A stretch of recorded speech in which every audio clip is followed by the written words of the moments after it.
ऊंची ऊंची कठावा उठावेनी जनक बाबा बीचे बीचे रखेनी काटा ओही रे कठावा पर दुई गो परेउआ भजले रामैया जी के नाम घोड़ावा चढ़ल अइले दुल्हा कौन दुल्हा मांगेले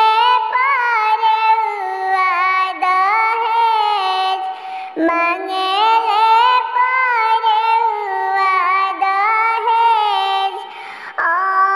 नया धन बाबू सब कुछ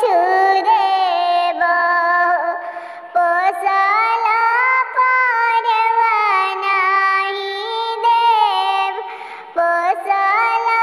परेउआ नहीं देव रख